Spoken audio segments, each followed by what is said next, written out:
Olá pessoal, sejam muito bem-vindos a mais um vídeo.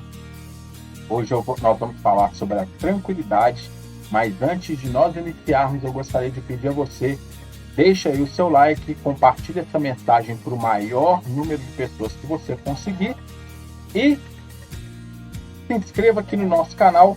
É rapidinho, só você ir embaixo aí e se inscrever, porque dessa forma você vai estar por dentro dos conteúdos que nós estamos fazendo aqui constantemente, tá certo? Base em Marcos capítulo 8, versículo 10 ao 13, que vai dizer o seguinte: E entrando logo no barco com seus discípulos, foi para as partes de Dalmanuta. E saíram os fariseus e começaram a disputar com ele, pedindo-lhe para o tentarem um sinal do céu. E suspirando profundamente em seu espírito, disse: Por que pede esta geração um sinal? Em verdade vos digo que a esta geração não se dará sinal algum.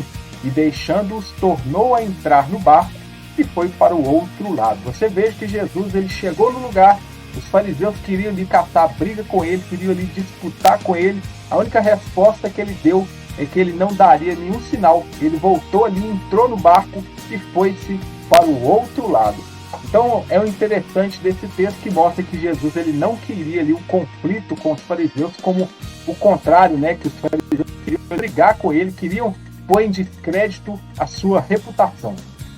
E lembrando, antes de nós iniciarmos esse estudo, as análises do texto, uma pessoa que procura uma briga com você é sempre uma pessoa que ela quer um motivo para te descredibilizar. Então por isso você tem que nesses momentos ter paciência, ter ali o seu domínio próprio, a mansidão, ou seja, tanto chamado na Bíblia como fruto do Espírito, como também pela ciência de uma das características da inteligência emocional. Então vamos para a análise aqui, que vai dizer o seguinte: o texto grego ele traz a frase aqui, anastenaxas tupneumati, que significa suspirar profundamente o Espírito. Ao que parece, Jesus ele teve que ter paciência nesse momento onde estava sendo testado pelos religiosos.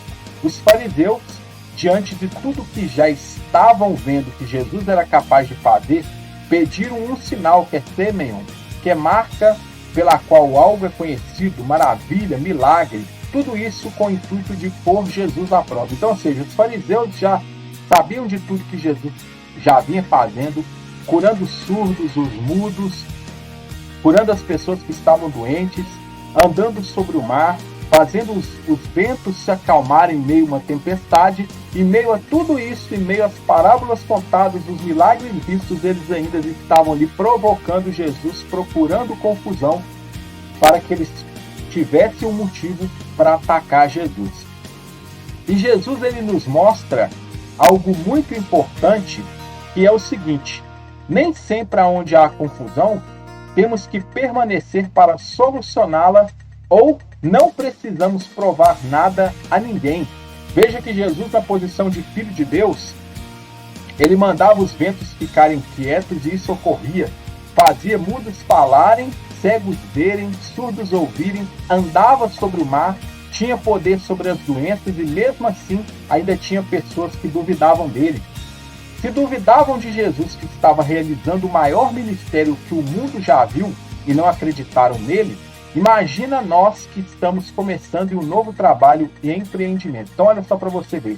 Se Jesus, que era Jesus, que hoje praticamente em toda a terra, quase toda a terra, as pessoas elas sabem de Jesus, elas ouvem falar de Jesus, elas conhecem Jesus, e você veja que o ministério de Jesus ele perdura até hoje. Para você ver a grandeza da mensagem dele, e mesmo assim tiveram pessoas que na época desacreditaram dele, porque o ministério estava no início, muito mais nós, iniciando um trabalho, um empreendimento, um projeto, um sonho que nós estamos colocando em prática, vão existir pessoas também para nos desacreditar. Então essas duas coisas que Jesus ele deixa e nos ensina para nós nesse texto. A primeira é que nós não vai ser toda confusão que nós vamos ter que resolver, porque existem confusões que não são nossas, existem conflitos que não são nossos, existem problemas que não são nossos. Se nós não temos recursos para resolver um determinado problema, não temos uma solução para ele, esse problema talvez não seja nós que tenhamos que resolver, mas outra pessoa. E outra coisa, nós não precisamos provar nada para ninguém. Veja que Jesus, em momento algum, ele fez um sinal para provar aquilo que os fariseus queriam para poder desmerecê-lo. Então, nem sempre essas duas coisas vai ser preciso que você faça, para que você alcance ali algo que você esteja querendo alcançar com a transmissão da sua mensagem, com aquilo que você está fazendo. A vida ela não se trata apenas de adquirir as coisas para provar para os outros que têm capacidade de andar preocupado com isso ou aquilo. Jesus mesmo ele falou sobre isso. Ele falou lá em Mateus capítulo 6, 25, ele disse o seguinte: por isso vos digo, não andeis cuidadosos quanto à vossa vida, pelo que haveis de comer ou pelo que haveis de beber, nem quanto ao vosso corpo, pelo que haveis de vestir. Não é a vida mais do que o mantimento e o corpo mais do que o vestuário? Aqui nesse texto, o que eu quero trazer para vocês aqui com base nesse texto, é que Jesus ele não se preocupava em ficar ali debatendo com os religiosos. Os religiosos eles eram estudados, os religiosos eles tinham o título ali de rabis, que eram mestres, que era o mais alto título ali dentro ali do judaísmo, né?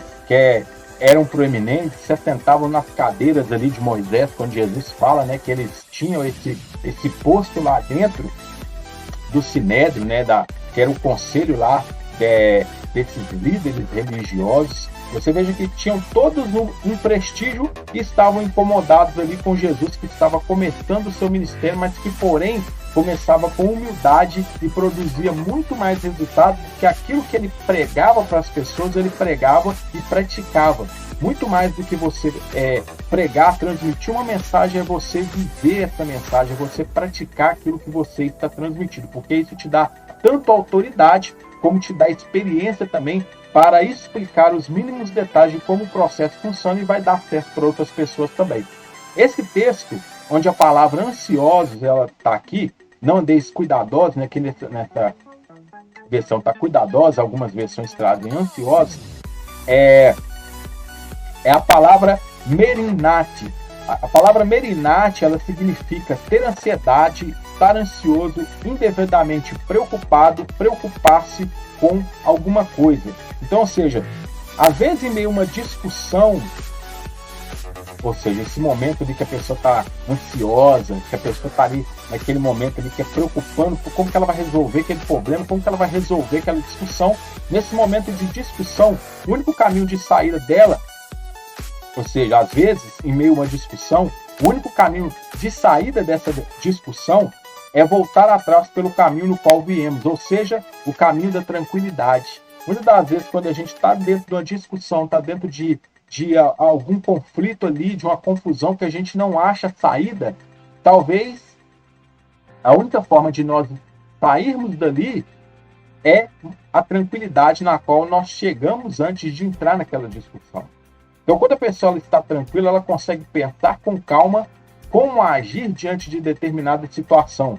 Se a pessoa ela está com a cabeça quente, não consegue se organizar e acaba gerando prejuízos maiores em um acontecimento. A falta de inteligência emocional, ela tem sido a principal causa de conflitos tanto entre casais como no meio empresarial. Empresas perdem bons colaboradores por causa de líderes que não conseguem ter controle sobre suas emoções. Então isso aqui é um fato verídico, pessoal. Eu já passei por isso. Tem pessoas hoje, nesse exato momento, passando por isso. Então isso é algo muito sério. A falta de inteligência emocional, ela tem levado cada vez a uma quantidade maior de organizações a investirem nos seus colaboradores informações que venham trazer justamente essa informação quanto a esse equilíbrio das emoções, porque as empresas elas estão vendo, a grande maioria está vendo que é necessário a pessoa ela saber equilibrar suas emoções para que ela consiga lidar com o público, para que ela consiga lidar com as pessoas, atender melhor, tratar melhor o cliente, e isso cada vez vai gerar uma produtividade maior para essa organização. Isso aqui nós não falamos apenas dentro da área empresarial, nós podemos colocar também dentro da área religiosa, dentro das igrejas, nós podemos colocar dentro da família. Então nós necessitamos de inteligência emocional para que nós venhamos ter a tranquilidade necessária para resolvermos os conflitos. Então toda vez que alguém entrar em um conflito com você, que quiser discutir, quiser que você prove algo, saiba que essa pessoa que está te desafiando ali, que é uma pessoa que está caçando confusão, ela é uma pessoa que vai tentar te desacreditar, jogar a sua moral no chão e te descredibilizar. Para que você não caia nessa, você tem que ter inteligência emocional, saber dominar as suas emoções. Tá certo, pessoal?